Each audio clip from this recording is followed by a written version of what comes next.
Hello team. So இன்றைக்கி பார்த்தீங்கன்னா bank நிஃப்டியோட போஸ்ட் மார்க்கெட் அனாலிசிஸ் பார்க்கலாம். ஸோ இந்த 5 லெவலுமே நேற்று நான் உங்களுக்கு வந்துட்டு மார்க் பண்ண லெவல் தான். நேற்று நம்ம மார்க் பண்ண லெவல் தான். ஓகேயா? ஸோ 1 2 3 3 ஸ்ட்ராங்கான லெவல், 2 மைனர் லெவல். ஸோ இது பார்த்தீங்க அப்படின்னா டவுட் லெவல்ஸ். ஓகே, இந்த லைன்ஸ் இது எந்த சேஞ்சுமே கிடையாது. ஸோ நேற்று நம்ம பண்ண அதே லெவல்ஸை தான் ரிப்பீட் பண்ணியிருக்கேன். ஓகே, நான் திரும்ப ட்ரா பண்ணவே இல்லை. ஓகே, ஸோ நம்மளோட கான்செப்ட் என்ன அப்படின்னா, திரும்ப இந்த மார்க்கெட், அதாவது இந்த லெவல்ஸ்க்கெல்லாம் மார்க்கெட் வந்ததுன்னா ரியாக்ட் பண்ணுறது. ஸோ அந்த ரியாக்ட் பண்ணும்போது நம்ம என்ன பண்ணணும், என்ட்ரி ஆகிறோம். So that's it. நம்ம இந்த விஷயத்தையே ஃபாலோ பண்ணுறோம் அப்படின்னா நம்மளால் மார்க்கெட்டில் சஸ்டெயின் பண்ண முடியும். Okay, let's see. So 15 minutes time ஃப்ரேமில் இருக்குது. I just change in to 3 minutes.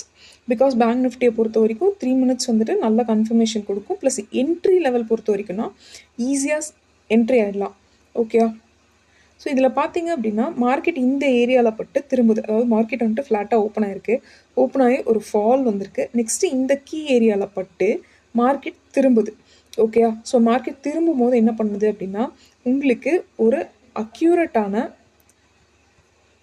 ஒரு full body candle. So full body candle அப்படின்னா என்னென்னு பார்த்தீங்கன்னா உங்களுக்கு ஒரு நல்ல பையிங் கேண்டில் கிடைக்குது. ஸோ இது வந்து மார்க்கெட்டில் இன்கல்ஃபிங் கேண்டில் அப்படி சொல்லுவாங்க. பட் பார்த்தீங்கன்னா நல்ல பையர்ஸ் உள்ளே வந்திருக்காங்க. ஸோ இந்த கேண்டிலை விட இந்த கேண்டில் மேலே ஓப்பன் ஆகிருக்கு. Plus it's a green candle. So இதில் நீங்கள் நல்லாவே கன்ஃபார்ம் பண்ணலாம் மார்க்கெட் மேலே போக சான்சஸ் ஆர் தேர்னு. பார்த்தீங்க அப்படின்னா மார்க்கெட் இங்கே வரைக்கும் போயிருக்கு. ஸோ இந்த ரேஞ்சில், ஸோ இந்த ரேஞ்சுக்குள்ளே செல் பண்ணியிருந்தீங்க அப்படின்னா கொஞ்சம் ப்ராஃபிட் அதிகமாக ஏர்ன் பண்ணியிருக்கலாம். ஸோ ஏன் அப்படிங்கிறத பற்றியெல்லாம் ஒன் பை ஒன்னாக பார்க்கலாம்.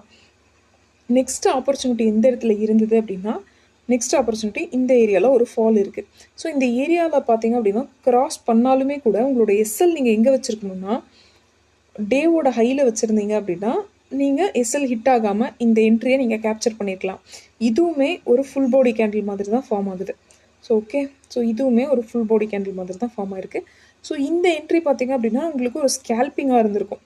ஓகே, ஒரு ஸ்கேல்பிங்காக இருந்திருக்கு தான் சான்சஸ் ஆர் தேர். ஏன்னா இது வந்துட்டு ஒரு ஒயிட் ரேஞ்சான ஒரு ஏரியா. இந்த ரேஞ்சுக்கு கீழே வந்திருந்தால் மட்டும்தான் நீங்கள் என்ட்ரியை எடுத்துருக்கணும். அதாவது இந்த கேண்டலில் தான் நீங்கள் என்ட்ரியை கொடுத்துருப்பீங்க.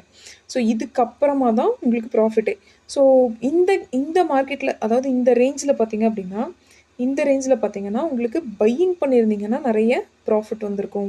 ஸோ இதெல்லாம் ஏன் அப்படிங்கிறத பற்றி we can discuss one by one later. இன்றைக்கி பார்த்தீங்க அப்படின்னா மார்க்கெட் 2 ஆப்பர்ச்சுனிட்டி கொடுத்தது. ஒன்று இந்த கீ லெவலில் இருந்து, நெக்ஸ்ட்டு இந்த கீ லெவலில் இருந்து. ஸோ இதுதான் வந்துட்டு இன்றைக்கி நடந்திருக்க விஷயம். If you have any doubts please let me know in the comment.